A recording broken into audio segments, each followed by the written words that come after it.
Bonjour et bienvenue sur ZenZone TV, la chaîne télé santé, forme, beauté, bien-être et médecine douce sur laquelle vous êtes définitivement bien. Aujourd'hui, dans l'interview thérapeute, j'ai le plaisir d'accueillir Frédéric Le Sourd. Bonjour Frédéric. Bonsoir Michel, Tout va bien Frédéric? tout va bien, impeccable, Ah, merci. Alors, la question fil rouge, la question que je pose à peu près à chaque fois que j'ai le plaisir d'avoir un thérapeute à l'antenne, qui est Frédéric Le Sourd?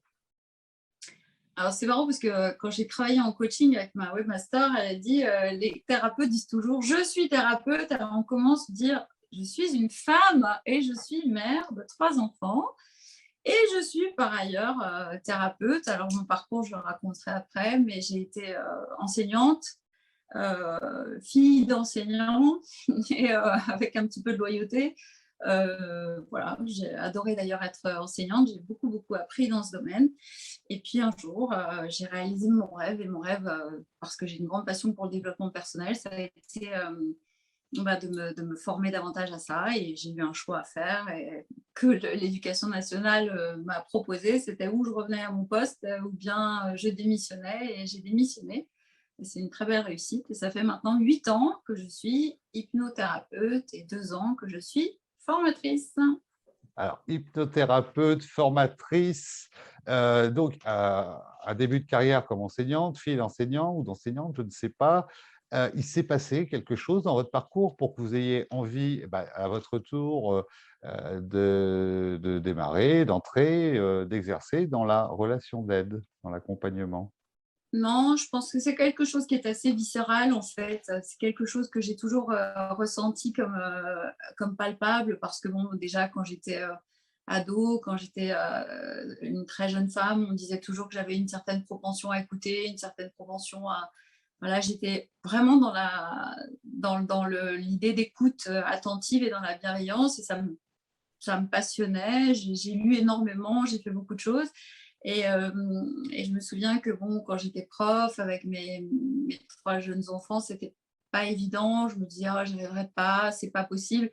Et puis un jour, vous voyez, je vais lui faire une spéciale dédicace parce que j'avais une collègue qui disait encore une fois: «Oh là là, j'aimerais tellement» parce qu'avec les élèves, j'étais aussi, on me donnait toujours, moi j'étais prof d'allemand, hein, c'était un peu surprenant avec mes origines corses, mais bon voilà, je voulais être impérativement prof, c'était quelque chose que j'aimais faire. J'ai adoré être enseignante, c'est vraiment une part de moi que je ne renie absolument pas et à laquelle je tiens. Parce que les élèves m'ont beaucoup apporté et j'aimais beaucoup quand ils étaient compliqués avec vraiment des problématiques qui étaient voilà, où je sortais vraiment de mon rôle de prof avec je transfère un savoir-faire et j'allais au-delà. Donc, ça a commencé comme ça. On m'a donné des groupes d'élèves plus complexes, pas en allemand bien sûr, mais plutôt en développement personnel. Et je me disais que j'étais quand même pas mal là-dedans. Les parents d'élèves me disaient souvent, vous avez un côté un peu psy. Enfin, bon, enfin, force était de constater que j'avançais là-dedans et que j'étais quand même un peu frustrée que ça n'aboutisse pas. Et puis aujourd'hui, je pense que c'est un peu, voilà, c'est rentré dans les mœurs qu'on exerce un, deux, trois métiers. Mais quand on est fonctionnaire, dans la tranquillité du boulot et de la fonction publique, c'est pas forcément une évidence. Et puis, je me suis lancée là-dedans et au départ, j'ai demandé à l'éducation nationale d'exercer ce métier en double emploi. Et j'ai été fort surprise de voir que ça démarrait très vite, alors que je m'attendais plutôt à ce que ça démarre tout gentiment. Et voilà, donc au bout de ces 2 années qui étaient très denses, parce que j'étais et prof et hypnothérapeute à plein temps, j'ai demandé une dispo et au terme de cette dispo, l'éducation nationale m'a dit: «Vous n'aurez pas une autre dispo, vous devez choisir». Ça m'a coûté quelques nuits blanches et puis j'ai choisi en mon âme et conscience et je ne regrette absolument, absolument pas parce que c'est un métier que j'adore, c'est un métier qui me comble de par la richesse. Parce que bon, hypnothérapeute, c'est pas.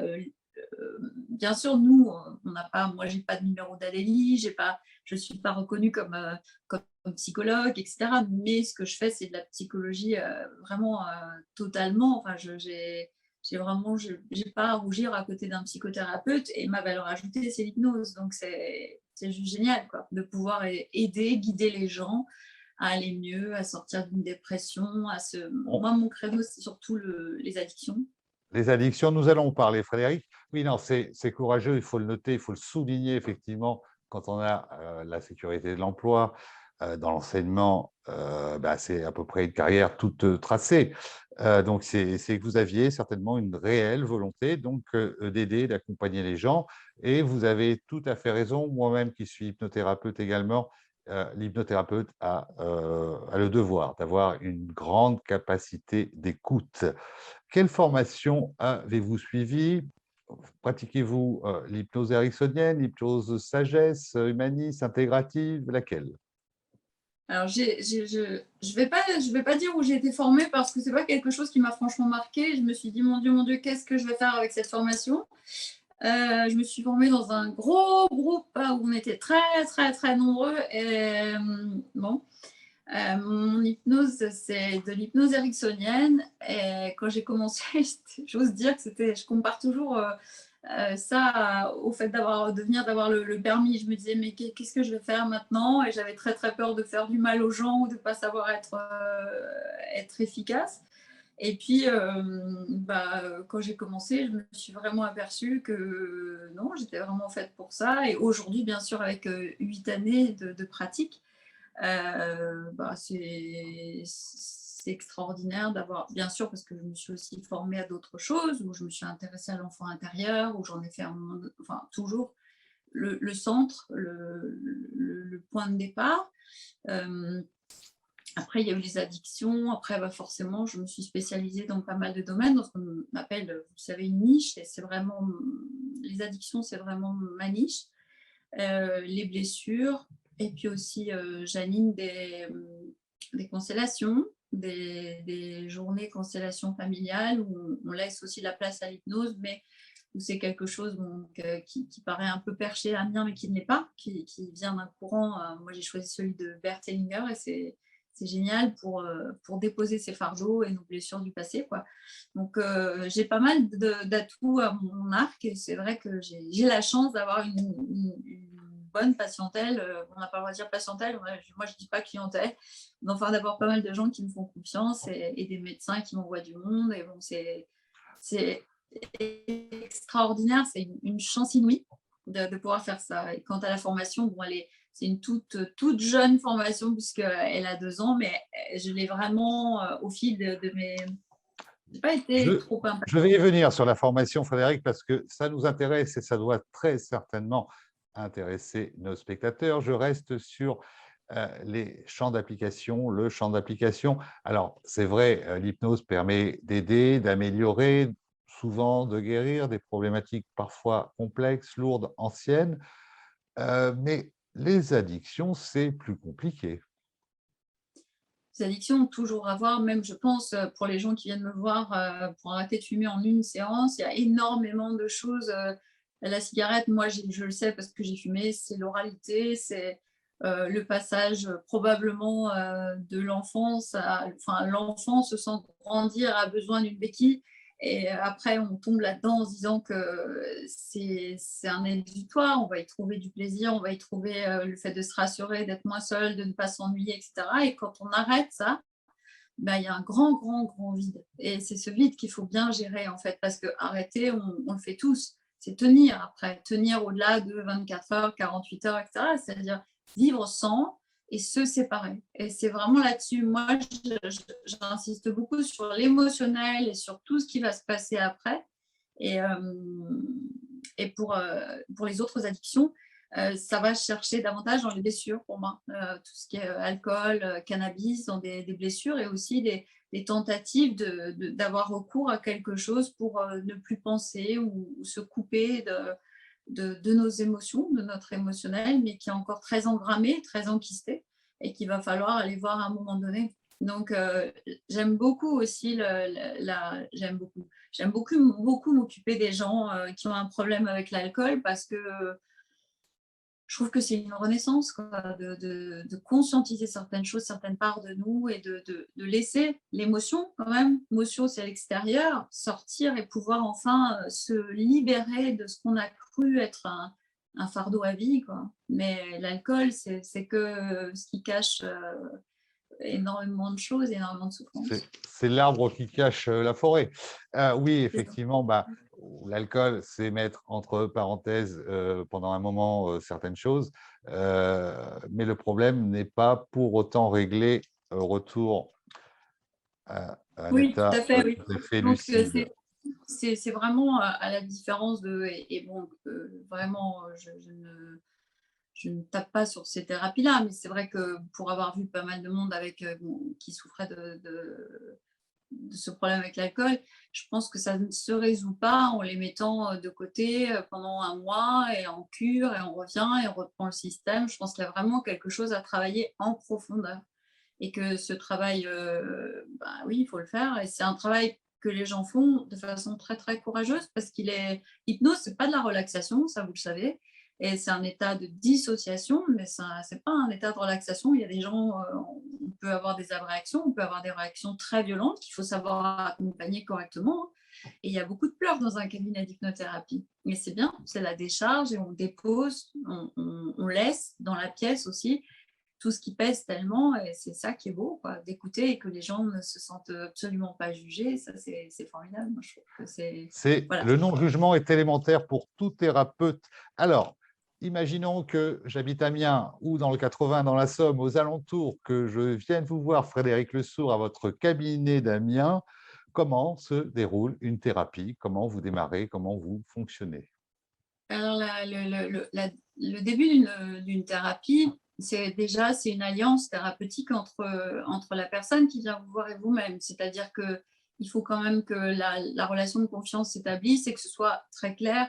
En tant que hypnothérapeute, je n'ai pas de pouvoir, je ne suis pas magicienne. Si quelqu'un vient me voir pour arrêter l'alcool ou parce qu'il est en mal-être ou parce qu'il n'a pas confiance en lui ou parce qu'il a une phobie, moi, je ne vais pas pouvoir régler tous les problèmes. Donc, en tout cas, on doit travailler ensemble, main dans la main. Donc, il faut que cette alliance thérapeutique ait lieu.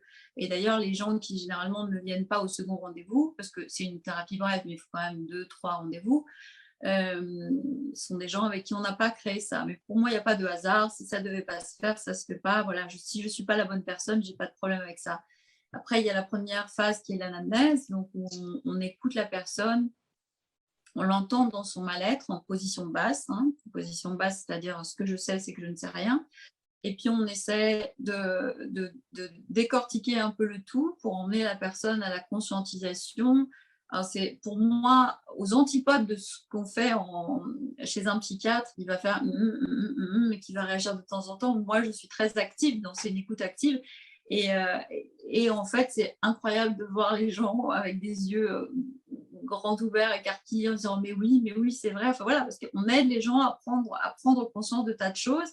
Et puis après la partie anamnèse vient la séance d'hypnose en soi, qui bien sûr est individuelle. C'est pour ça qu'en formation, je dis toujours aux personnes qui me demandent, je ne vous donnerai pas de protocole tout fait parce que Pierre n'est pas comme Paul et Paul n'est pas comme Jacqueline et Jacqueline n'est pas comme Brigitte et par conséquent, on doit s'adapter et ça part de nos notes ou ce qu'on a des mots du patient pour que ça le touche lui. Je ne pense pas qu'en lisant quelque chose, on puisse enfin moi, je ne sais pas faire. Donc voilà, je fais. Vous faites une belle présentation et tellement vraie de l'hypnose thérapeutique. Frédéric, qui sont vos consultants? Quels sont vos modes de consultation? Alors, plutôt des hommes, des femmes, des jeunes, des ados, des jeunes Ah, adultes, des seniors? on dirait un webmaster qui me dit, mais alors, quelle tranche d'âge? Je ne sais pas, j'ai tout, j'ai des enfants aussi. J'ai des enfants qui souffrent d'énurésie, par exemple, ou pas mal de crises d'angoisse. Je pense que j'ai aussi pas mal de jeunes depuis le Covid, parce que ça leur a coûté cet enfermement. Mais sinon, j'ai tous les âges. Hier, j'ai eu une dame de 70 ans, j'ai des gens de 50 ans, j'ai des gens de 20 ans, j'ai à peu près tout. Et je ne m'arrête pas à la problématique de la dépendance, de l'addiction. Je traite aussi beaucoup la dépendance affective. Ça aussi, ça fait partie de l'addiction. Mais je ne sais pas, je suis incapable de vous dire. Je crois que j'ai un peu plus de femmes que d'hommes. Il me semble, mais je ne fais pas de quota, je ne sais pas, il faudrait que je regarde, mais c'est assez équilibré, c'est varié, c'est dense, c'est riche, c'est tellement, tellement beau, ça apporte tellement et on est tellement heureux quand quelqu'un vous dit je vais mieux, on est tellement content quand on reçoit des SMS où on vous dit je me sens mieux et ça va mieux, ce problème-là, ça va mieux. Parce que bon, encore une fois, le but du jeu, c'est quand même parce que ça peut étonner les gens de dire, mais bien sûr, elle est en train de raconter avec en 2-3 séances. Non, moi, je ne suis pas en train de dire que voilà, la vie, on commence par un gros chantier, puis après, on va vers les petits chantiers. Le but du jeu, c'est que la personne ait épuré son gros chantier pour aller vers les petits chantiers elle-même. Et je ne suis pas persuadée que ce soit super de rester avec une thérapeute ou un thérapeute pendant 3 ans et de tourner comme ça autour du pot. C'est surtout pas de tourner autour du pot. Et si on va un peu vers le passé, c'est pour mieux revenir vers le présent. D'accord. Alors, pour vous rencontrer, pour être accompagné par Frédéric Lesourd, vous consultez en cabinet, en téléconsultation également? Oui, mais je fais beaucoup plus de cabinets. Les gens n'aiment pas tellement la visio. C'est vrai que j'en ai fait pendant le Covid, mais le premier confinement, mais j'en ai eu quelques-uns, mais les gens me disaient surtout: «Bah, je viendrai lorsque ce sera terminé». Bon, moi, c'est pas ça ne me rebute pas, je sais le faire, mais j'avoue que je préfère le présentiel parce que je suis tellement dans l'observation de la personne qui est en face de moi, qu'il y a des choses qui peuvent m'échapper peut-être comme ça par visio. Et surtout pendant le confinement, c'était un peu gênant parce que l'image sautait ou on perd euh, certains moments super importants qui sont blindés d'émotionnel, quoi. Donc, ouais, enfin, c'est 97% du temps, c'est du présentiel. Et je ne peux que remercier et féliciter notre syndicat, l'USNH, d'avoir tellement bataillé pour qu'on puisse rester ouvert après, parce que c'était ma grande hantise qu'au deuxième confinement, on nous dise, bon, vous n'êtes pas essentiel, donc allez hop. Bon, bah écoutez, c'est un petit peu de reconnaissance, donc c'est chouette qu'on puisse continuer à le faire, même masqué, quoi. C'est une avancée en avant appréciable. Alors, Frédéric, la formation, donc vous êtes formatrice depuis 2 ans. Comment se déroulent vos formations? Quels sont les prérequis, le contenu pédagogique, la durée, le lieu de la formation, peut-être même un tarif pour nos spectateurs?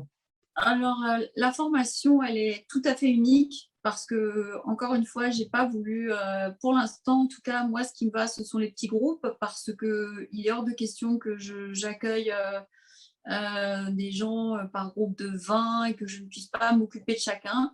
Et pour l'instant, elle est à 2 500 € et il y a un contenu très dense, alors basé sur la théorie, bien sûr, parce qu'il faut quand même avoir de la théorie, on ne peut pas se lancer là-dedans sans aucune base théorique, mais je pense que la pratique est vraiment très importante. Donc moi, là, j'ai une prochaine session de formation qui démarre fin septembre. Et ce sont des petits groupes et j'ai pas envie de dépasser 8, donc je pense que je n'irai jamais au-delà de 8.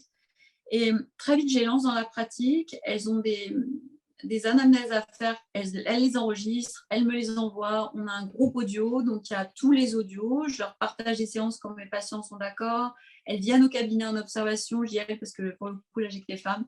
Il y a C'est vraiment très dense, très riche et c'est 8 heures de formation d'affilée. Là, par exemple, à la prochaine, il y a 2 personnes de l'extérieur qui viennent avec 2 problématiques différentes pour qu'elles puissent voir tout de suite.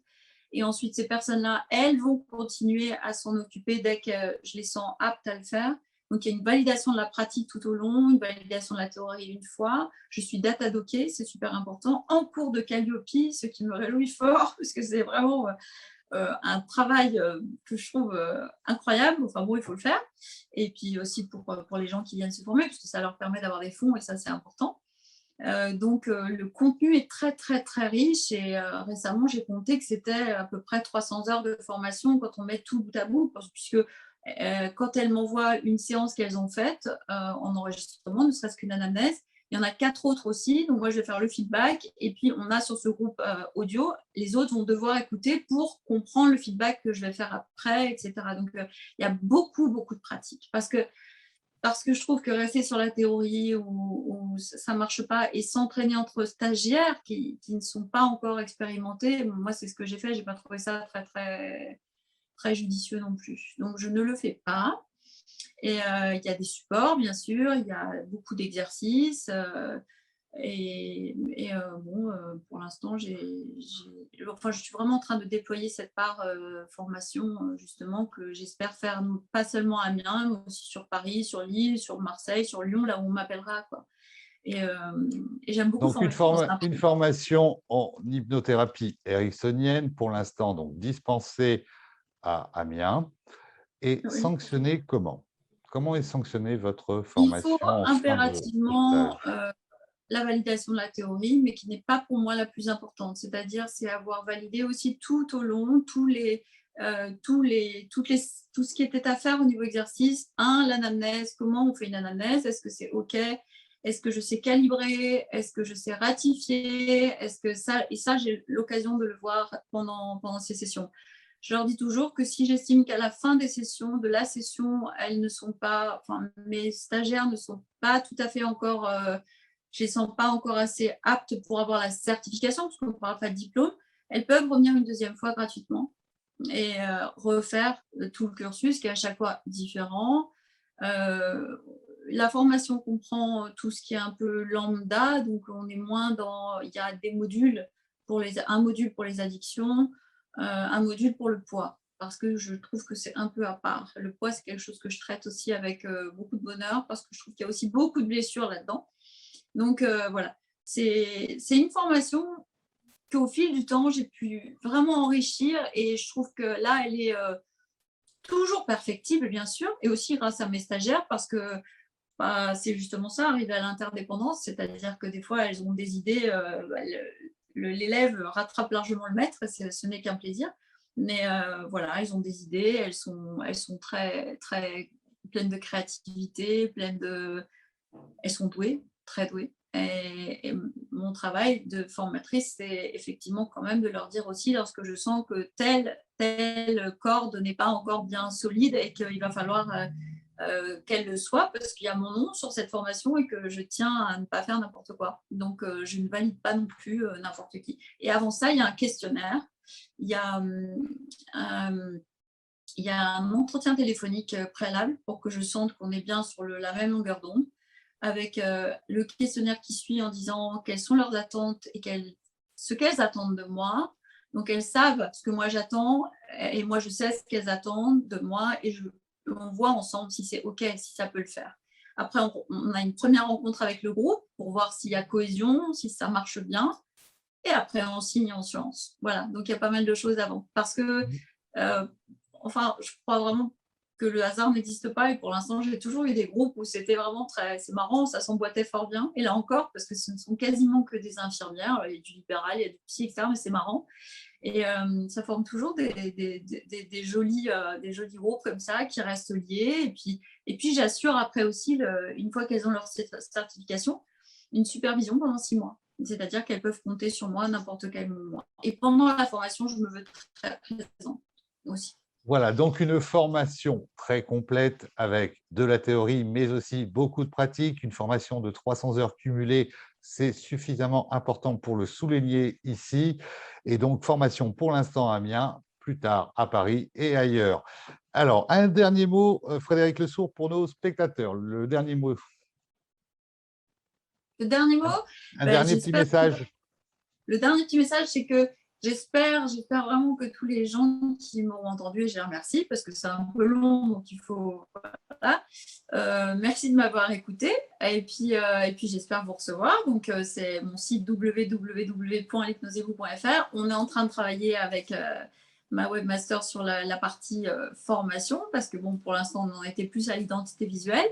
Et puis, pour la formation, voilà, je vous invite vraiment à me contacter plutôt au 06 27 61 07 01, 06 27 61 07 01 pour une prise de contact. Ça commence par la prise de contact, puis après on va plus loin, je l'espère, et j'ai grand plaisir à former, ce qui n'est quand même que la continuité de ce que j'ai fait, même si c'est la formation avec l'adulte, ce qui est très différent de l'apprentissage avec l'enfant. Mais bon, voilà, c'est quand même un apprentissage et la transmission d'un savoir-faire, et ça, c'est incroyable. Voilà. Voilà, donc pour contacter Frédéric Lesourd, juste en dessous, maintenant, le site internet qui s'affiche, l'hypnose et vous en minuscule, tout attaché en .fr et bientôt en .com. Frédérique Lesourd, merci de toutes ces Merci à vous. bonnes informations. Merci d'avoir accepté notre invitation. Avec plaisir. Merci beaucoup. Merci, au revoir. Au revoir.